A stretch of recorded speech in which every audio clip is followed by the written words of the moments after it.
So I know you have a great story about riding the bus. I do have a good bus story. In fact, I have a lot of good bus stories, but I thought maybe just for some perspective, uh, we could talk a little bit about someone who rode the bus very differently than I do, which was your father. And he had a very different approach to public transportation than I do, which is that like he went into full minister mode kind of whenever he rode the bus, and he would welcome people to the bus, his bus, as if he was welcoming them to his church. And it was Yeah. amazing to watch because he would talk to anybody and everybody. And I can remember we were riding the bus to a soccer game, and he was like, I've never been to a soccer game. Do you like soccer? Pretty soon, 6 or 7 people were all talking about soccer, and it was pretty cool to watch because like Mhm.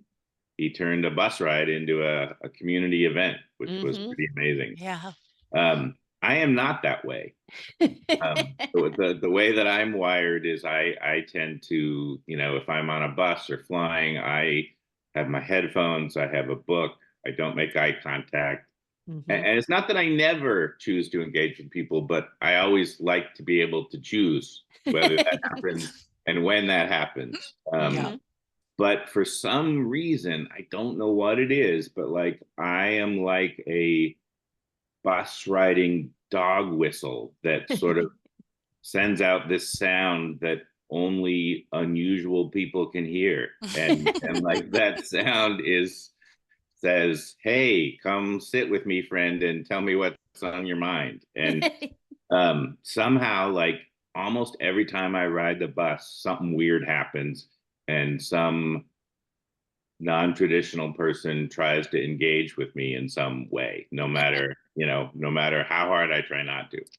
So recently, for example, I had been to a Mariners game, baseball game, and so after the game, I'm taking the bus back to my house. So it's like 10 or 10:30 on a Friday night, and so the bus is a lot of people coming from the game, and then people who are normally riding the bus at 10:30 on a Friday night.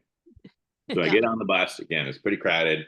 And literally within seconds, this woman from Minnesota is talking to me. And I know she's from Minnesota because we just played the Minnesota Twins and she's wearing a Twins cap and Oh, she's got okay. the full Minnesota nice, Midwest nice kind of stuff. And Hey, watch that. yes, Watch yes. that. Well, so she's chatty. She's chatty. And Yeah. she's telling me it's their first visit to Seattle and they really like it. And they're sad the Twins lost, but they're happy to be here and they're going to the game tomorrow. And they hope that her daughter could come, but she's in dental school and she has too much work. And just like her Yeah. whole life story. And her Yeah. husband the whole time is just looking at his phone. He never looks up once. And Oh. she's just like blah, blah, blah, blah, blah. So I sort of felt like she maybe wasn't getting the conversation she needed it from him, but she really wasn't getting it from me either. Because like I was not actively participating. I was like, Yeah. uh-huh, uh-huh. And just kind of Oh anyway. my. So after about a good 10 minutes of the Minnesota monologue,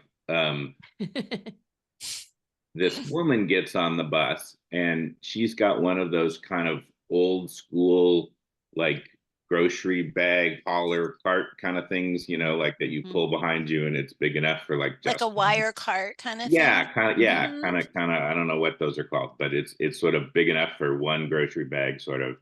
Mm-hmm. And she's kind of pushing it in front of her like a wheelbarrow and it's just like loaded with stuff. I mean, it's got like 10 times more stuff than will fit in there. And on the top of it is this open 6 pack of grape soda. Oh, And no. so there's all these, right? So there's all these cans right at the top of sort of the pyramid of stuff. And she's drinking a grape soda. So she's got one hand doing that and she's pulling the cart with the other hand. So she's kind of trying to keep everything together by like leaning on it with her body, kind of. And Oh, no. it's not a good system. So Mm-hmm. she gets on the bus, and everybody is sort of watching her go down the aisle, like, "Oh, this is not going to work." Like something's going to fall, something. But somehow she manages to get to a seat and kind of get settled in, and everything's okay. And then the bus driver puts on the brakes a little too hard, and all of the cans of soda fall off. And so now there's like 5 cans of grape soda sort of rolling up and down the aisle, right? And Oh my you gosh. can look around. I look around and like I can see everybody sort of doing the math in their head. Like, do I really want to engage here? Do I really want to like get down Yeah. and crawl around on the floor of a city bus and try to Yeah. pick these cans up? And pretty much everyone came to the same conclusion, which was, I don't think I do right now. So, Yeah. and then the woman sort of, her approach was like she just is like pretending it's not happening. So she's like she's Oh, no. looking out the window, drinking her can, looking at her phone, and all the cans are still kind of rolling around. So there's and I'm like, man, those cans are going to be really shook up when she opens them because Oh, they've been rolling yeah. around for a couple of blocks. So anyway, eventually the bus driver gets on the thing and is like, can somebody please help that woman with those cans?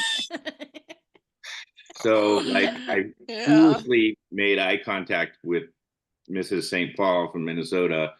And so she and I go and we get the cans and a couple other people help and we sort of get all the cans back and get the woman's cart kind of packed a little bit less Oh my. dangerously and everything seems like okay, we made it through that and she gets off the bus and like the whole bus kind of just goes Woo. close, like that could have Yeah. been much Yeah. worse. But like now we can all relax because nothing's gonna happen and the rest of the ride will just be totally normal. Mm-hmm. That's what we think. So on the next stop, this guy gets on and he has got like the biggest, scariest pit bull you've ever seen. I mean, he looks like he's just come from like the dog fighting conference or something. I mean, it is a scary looking dog. So they sit down in a seat. And then the next stop, another guy with the dog gets on. And this time it's like a little kind of wiener dog mix, like the kind that are like super Mm-hmm. small, but also completely fearless and will go, just engage with anything. So the two dogs are there and there's an empty row between them. So and like surprisingly, they're relatively calm. They're sort of checking each other out, but like there's no growling, but they're definitely watching each other very closely, kind And of. Eric, are they being held? Like their owners holding them? Or are they Yeah, like yeah. in the I mean, aisle? they're both on leashes, but like Yeah. the owners are looking forward and the dogs are looking back at each other. So like there's definitely some Yeah. canine Yeah. conflict coming. Yeah. And again, everyone is sort of like, oh, this is going to be really bad, but at least there's the empty seat between them, and it's sort of like North and South Korea with the demilitarized zone in the middle, kind of like they're like watching each other, but hopefully no Yeah. shooting happens, right? Yeah. So anyway, of course, on the next stop, this young woman gets on, and she has a cat on a leash, which Oh, is a thing I've never really understood to begin with. And anyway, so a there's a cat bunch on a leash. I of want to cats make on sure a I heard you. bus, A right, cat right, on a leash on a yeah, bus. right. And Okay. there's several empty seats to choose from, and she sits down in between the two dogs. So What? now Right everybody's in the like, DMZ. Like, right, what are you doing, exactly, lady? right, Yeah. right. This is a border violation of some kind. Yes. Yes. And so now the cat is like, whoa, the cat is on DEFCON 1, right? So he's Yeah. looking around and like doing that thing that cats do with their back when Yeah. they Yeah. freak out and that. Yeah. And so now all of the animals are like pretty wound up, but so far, like no barking, like everything is sort of like on edge, but not no big fights have broken out, sort of. But the whole bus again is kind of freaked out because something, clearly this can't hold. The center can't hold. Yeah. But at So least there's no grape soda all over the floor. yes, There's right, that, right? exactly. Yeah. There's no Okay. Yeah. hands rolling around. So this woman who's sitting across from them, she gets up and comes and sits across from me and just says, "That ain't gonna end well." Right? Like I'm getting out of there. It's not the place that I want to be. Wait, and how So many rows back are you with Minnesota Mama? How far we away are are you? probably 5 or 6 rows, so Okay. like close enough that we can see things pretty well, but like probably not going to get scratched or bitten if things go south in a Yeah. hurry. Okay. Yeah. Yeah.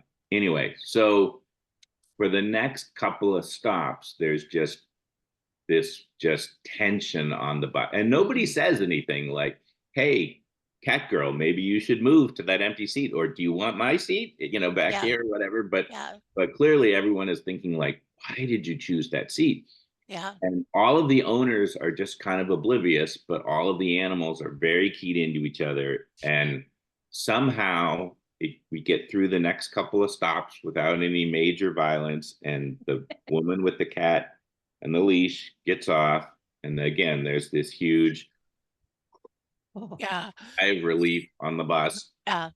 And then the 2 dog owners decide that, well, maybe we should get closer together. So they move up. So they're now sitting right next to each other. And the dogs, rather than fighting, suddenly become everybody's best friend. Like, and they're like licking each other and stuff like there. And eventually they move to the point where the 2 guys are sitting next to each other talking, and the 2 dogs are sitting by themselves in the seats behind them.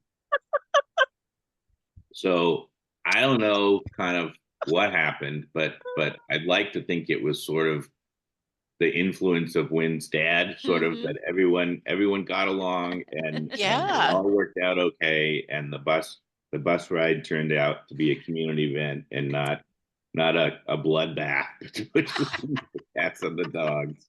Wow. I love that. The Yeah. spirit of Dick Leon, alive and Yes. well. Yes.